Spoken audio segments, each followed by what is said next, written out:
Hola equipo, damos inicio a una nueva sesión del curso de primeros auxilios para la carrera de Pedagogía en Educación Física, específicamente para los y las estudiantes de primer año. Este curso partió de una manera distinta, partió bajo la premura de una urgencia. Se están muriendo las personas, tienen un paro cardiorrespiratorio, el común de la gente no sabe cómo reanimar. Hemos visto la maniobra, la analizamos desde lo práctico y hoy día cerramos este capítulo. A modo de resumen y lo que llevamos hasta ahora, podemos decir que existe una cadena de eventos que hay que seguir de una manera temporal, hay que respetar la secuencia, un evento, después pasamos al otro y así sucesivamente. Recordar que esta maniobra está normada por una asociación internacional, por lo tanto esto es un material que está disponible para todo el mundo y para todo el mundo de la misma manera. Si no responde la víctima, si no respira y no tiene pulso, lo hemos repetido hasta el cansancio, tenemos que comenzar la reanimación. Paralelo a este proceso, estamos realizando el llamado de emergencia al 131.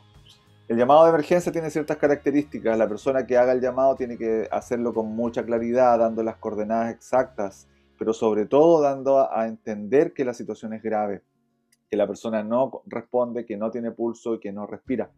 Eh, Posterior a eso debe haber una persona en el lugar esperando la ambulancia para que el soporte vital avanzado pueda llegar de la manera más rápida posible. Después de hacer todo esto en el menor tiempo posible, comenzamos con las compresiones. Le dimos énfasis a las compresiones. Lo más importante son las compresiones. Recordar que nosotros seremos externamente el sistema circulatorio y debemos bombear sangre hacia los órganos nobles, principalmente al cerebro.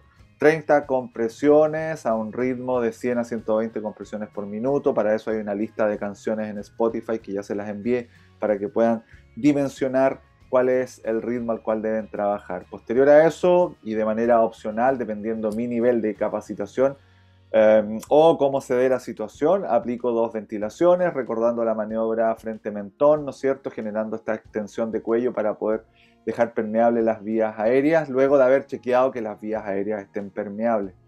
Cuando llega la ambulancia, rápidamente trasladar a un centro asistencial. De ser necesario, el ciclo se repite y se repite hasta nuevamente reevaluar. ¿Por qué era importante el sistema circulatorio y pasa a ser el número 1 de nuestro listado? Porque obviamente nosotros con nuestras manos y nuestras compresiones vamos a suplir la acción de contracción del corazón, ¿no es cierto? La persona se ubica en decúbito supino, tal como lo trabajamos en el paso práctico del martes pasado, en una superficie dura, en la posición de las manos a la altura de una línea imaginaria que se encuentra entre las tetillas, a la altura del esternón, fundamentalmente en la región distal del cuerpo del esternón, y comenzamos en ese momento a generar las compresiones que no nacen ni de las muñecas ni de los codos, sino que nacen desde el tronco y los hombros. Generar una compresión importante en el tórax de más o menos 5 centímetros a una frecuencia que ya está preestablecida. Ahí es muy importante la ubicación en este caso de la persona que va a socorrer, ¿no es cierto? Ubicada con sus rodillas de manera paralela al tronco de la persona para así poder concentrar la fuerza de manera adecuada. Esto nos ayuda, la imagen que está en morado nos ayuda a introducir un tema que se viene en mecánica del movimiento humano, que tiene que ver con las palancas corporales. Y aquí hay una palanca perfecta que tiene como fulcro o punto de apoyo la articulación de cadera. Desde ahí nace el movimiento y la palanca corporal o la barra rígida en este caso corresponde prácticamente a todo el tronco, incluida la cabeza, ¿no es cierto? Y la fuerza la concentramos a nivel de extremidad superior. Es importante la reevaluación después de que yo aplique ciclos completos. ¿Qué viene después de la circulación? Después de la C viene la A y básicamente tiene que ver con permeabilizar la vía aérea, dejarla liberada de cualquier cuerpo extraño primero, por eso tenemos que revisar muy bien la boca de la persona si es que tuviese algún cuerpo extraño, algún cuerpo pequeño, un pedazo de carne por atragantamiento, en fin. Y generar la maniobra frente mentón que me permite que anatómicamente se genere esta apertura de las vías aéreas. Cuando una persona está inconsciente, obviamente podría haberse limitado el paso de aire. Cuando realizamos esta maniobra, la cosa mejora. Las vías aéreas están obstruidas por la caída del maxilar inferior. O sea que hay elementos anatómicos que están interviniendo también en cómo yo puedo dejar permeable la vía la vía aérea. Y por último, que tiene que ver con la ventilación, está en inglés obviamente, por eso es la B larga o la B, en cambio ventilación es con V, no se confundan ahí, por eso es C-A-B, porque todas están en inglés. Y es importante esto de la maniobra frente mentón para poder generar esta apertura y ojalá restaurar. Ahí la persona, lo que está haciendo el terapeuta, el tratante, está sintiendo a través de su oído si la persona vuelve a respirar.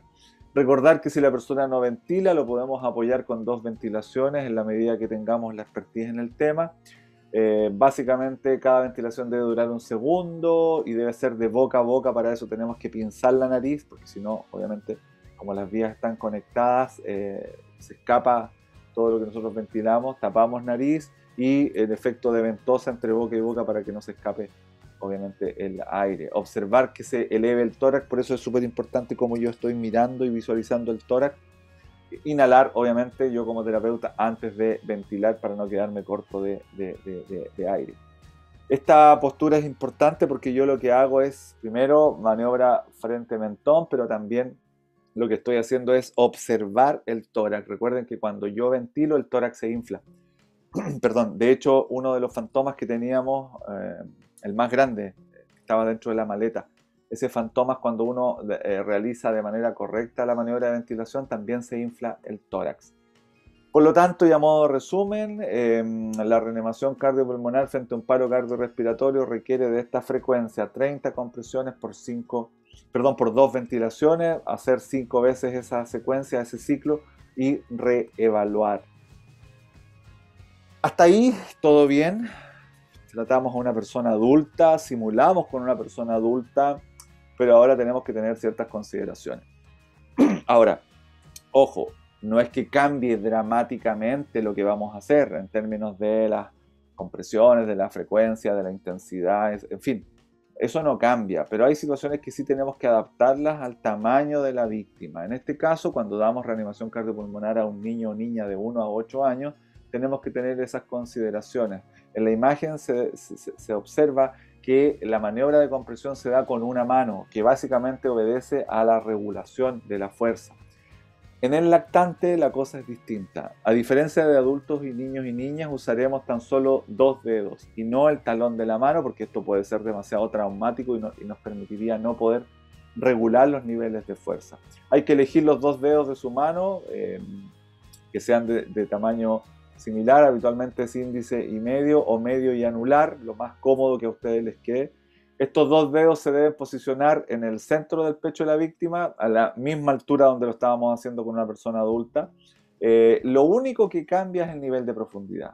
Y también lo hemos reforzado. Un tórax de un bebé, de un lactante, es mucho más flexible, por lo tanto necesita de una mayor compresión y no va a haber problema, no va a haber fractura, no va a haber absolutamente nada porque tiene un esqueleto inmaduro, un tórax inmaduro, ¿no es cierto?, con presencia de cartílagos, por lo tanto no va a haber ningún inconveniente y por eso hay que comprimir un poco más. La frecuencia con que yo voy a generar estas compresiones son muy similares, o son similares a las de un adulto, 100 a 120 compresiones por minuto.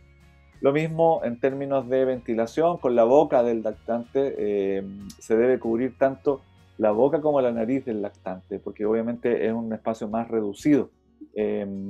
Insisto con el tema de las ventilaciones, solo si estamos preparados, nos sentimos preparados y es el momento para hacerlo dado el contexto. Las ventilaciones, ojo, deben ser suaves y lentas, de 1 segundo también, entregando el volumen necesario para que el pecho de la víctima se levante. ¿Recuerdan cuando analizamos las funciones que tenían las vías aéreas superiores a propósito del flujo de aire que entra a los pulmones? Aquí también hay que tener mucho cuidado porque si se entrega una ventilación de manera muy brusca, de manera muy violenta, muy explosiva, podríamos generar también un colapso a nivel alveolar, donde se produce el intercambio gaseoso y eso es de mucho cuidado. Demasiado aire también puede provocar vómito en la víctima. Asegúrese de que el pecho del niño se infla a medida que usted sopla. Y para eso también debo ir observando. Si se dan cuenta, no hay grandes diferencias en términos de la maniobra. La única gran diferencia es lo que aparece ahí, que solo se usan 2 dedos, ¿no es cierto? Pero el resto básicamente es muy similar, prácticamente igual que lo que es en una persona adulta.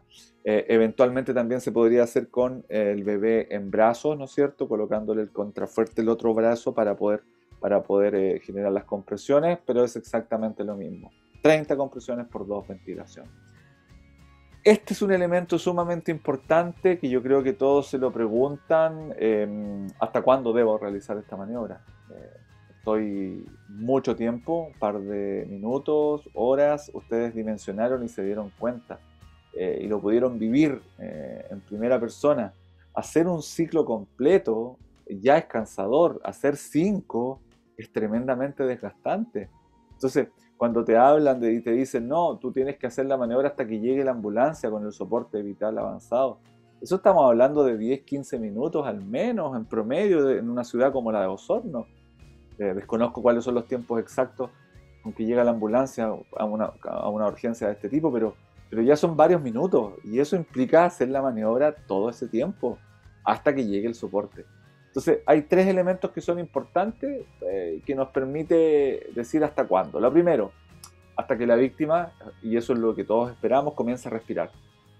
¿Sí? Hasta que recupere la respiración, la conciencia, el pulso, y ahí inmediatamente dejamos en posición de seguridad, que fue la que practicamos también en el práctico de la semana pasada. Posición de seguridad, una posición de cúbito lateral, básicamente para evitar vómito o evitar complicaciones en la persona, la dejamos de lado. 2, hasta que llegue personal de rescate. Y eso es lo que nosotros esperamos que sea en el menor tiempo posible, pero obviamente en una ciudad de 150.000 habitantes, con una extensión importante, los tiempos no van a ser un par de minutos, sino que cuando tenemos un servicio de urgencia especializado, obviamente los tiempos ahí van a ser razonables en términos de un par de minutos, 10 minutos, 15 minutos, por lo tanto habría que seguir hasta que llegue esta ambulancia. Y el caso 3, hasta que yo no pueda más, porque inevitablemente yo me canso. Cualquier persona, si ya se dieron cuenta de hacer 5 ciclos, obviamente se van a cansar y si están 10, 15 minutos, ya las fuerzas no les van a quedar. Si tiene la fortuna de estar acompañado de otra persona, bueno, ahí se reparten el trabajo entre los dos y van haciendo cambios. Pero si está solo o sola frente a esta emergencia, obviamente va a tener que darle al máximo hasta que ya no pueda más. Si se dan cuenta, lo que estamos haciendo hoy día es terminar el proceso de reanimación cardiopulmonar con énfasis en la teoría. Obviamente es muy importante el paso a paso, muy importante el saber qué hacer frente a esta maniobra, cuándo iniciarla, y dimos esta pincelada práctica que nos permitió hacer la maniobra y poder comprobar lo cansadora que es, pero también lo útil que puede llegar a ser salvando la vida de una persona. Con esto, equipo, terminamos la primera parte de la sesión. Aquí ya cerrando el capítulo de reanimación cardiopulmonar, donde hemos visto todos los elementos teóricos y también prácticos. Y ahora, bueno, uno esperaría que nunca utilicemos esta maniobra, pero dadas las estadísticas a nivel mundial, lo más probable es que en algún momento de nuestras vidas nos toque dar reanimación cardiopulmonar. Y lo importante, sobre todo para este curso, para esta unidad, es que cuando nos toque dar esta maniobra, nosotros estar preparados, no solamente desde el punto de vista del conocimiento, ya lo estudiamos, lo analizamos. O sea, es importante saber cada uno de los pasos que hay que seguir. También hay que estar preparado desde el punto de vista del liderazgo, de las emociones, del poder controlar y contener una situación que es tremendamente crítica, es al límite, es la vida de una persona la que está en juego. Por lo tanto, ahí también yo tengo que asumir el liderazgo, hablar en un tono adecuado, dar las instrucciones de manera debida, empoderarme también en ese rol, que también es importante. Entonces, ambos elementos son importantes. Bueno, y también un elemento ético que tiene que ver con, si yo estoy viendo que una persona está en la calle botada, que está sin pulso, que está inconsciente, que no respira, y yo voy caminando por ahí, sé qué hacer, pero resulta que tengo una cita y tengo que llegar rápido y la dejo y me voy. Entonces, claro, a lo mejor ahí usted estaba preparada desde el punto de vista del conocimiento, desde el punto de vista teórico, lo había practicado muchas veces, perfectamente podría asumir el liderazgo, pero finalmente dice, no, sabes que estoy apurado, me voy. Entonces ahí hay otro componente. el componente ético, actitudinal. Es decir, sabes que yo, pase lo que pase, yo voy a ir donde esa persona y cada vez que vea a una persona botada en el suelo, voy a ir a ver qué pasa. Porque hoy día muchas personas tienen temor y una persona ve que está con problemas y en vez de ayudar saca el teléfono y empieza a grabar. Y ahí también tenemos que cambiar eso, no podemos quedarnos al margen de una situación. Hoy día como profesores y profesoras nosotros tenemos que ir, tenemos que asumir, tenemos que preguntar, tenemos que chequear, porque ustedes hoy día terminan esta unidad y ya tienen el conocimiento, tuvieron la experiencia teórica y que nunca se les olvide que el elemento ético, valórico es sumamente importante y también tengo que considerarlo. Por lo tanto, aquí hemos visto concepto, que podría ser la teoría, procedimiento, que es lo práctico, y yo estoy reforzando en el cierre de esta unidad la importancia del aspecto ético, actitudinal, fundamentalmente, decir, sabes que yo me comprometo con esa persona, voy a preguntar y a lo mejor la persona no lo está pasando bien y yo voy a hacer una ayuda para esa persona. Equipo, con esto terminamos la primera parte de la sesión. Dejo de grabar para que me hagan todas las preguntas y reflexionemos en torno a esta situación, sobre todo considerando el componente conceptual, procedimental y actitudinal que en esta unidad queda muy, muy, muy de manifiesto. Nos vemos pronto. Por último, y para comprobar la eficacia de la reanimación cardiopulmonar, yo tengo que observar y tengo que tener conciencia respecto a algunos elementos que son importantes. ¿Cómo yo sé que la persona le sirvió la maniobra que yo le acabo de aplicar? Bueno, lo primero, observación. Veo que la piel ya no está tan azul, o la persona no está tan pálida, tan blanca, con los labios morados, sino que como que recuperó el color. Ese es un elemento súper importante que me basta con la observación. Y ahí yo me estoy dando cuenta que la reanimación o que mi maniobra está dando buenos resultados. Empiezo a palpar el pulso en la arteria carótida y me doy cuenta que ya hay movimiento desde ese punto de vista. La persona recupera la ventilación, obviamente, y recupera la conciencia. Estos 4 puntos son importantes porque yo constantemente tengo que estar atentos a ellos. Porque de esta manera yo puedo comprobar que lo que estoy haciendo está dando los mejores resultados.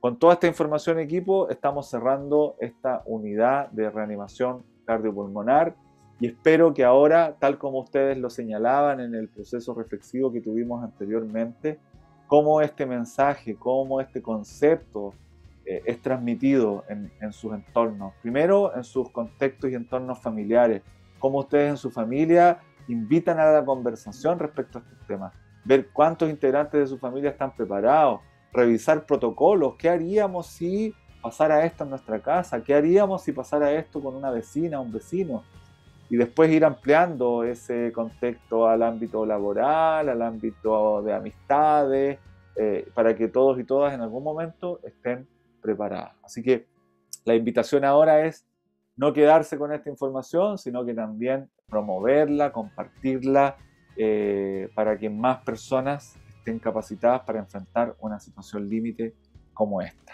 Equipo, con esto me despido y cerramos la unidad de reanimación cardiopulmonar. Muchas gracias por su atención y nos vemos próximamente.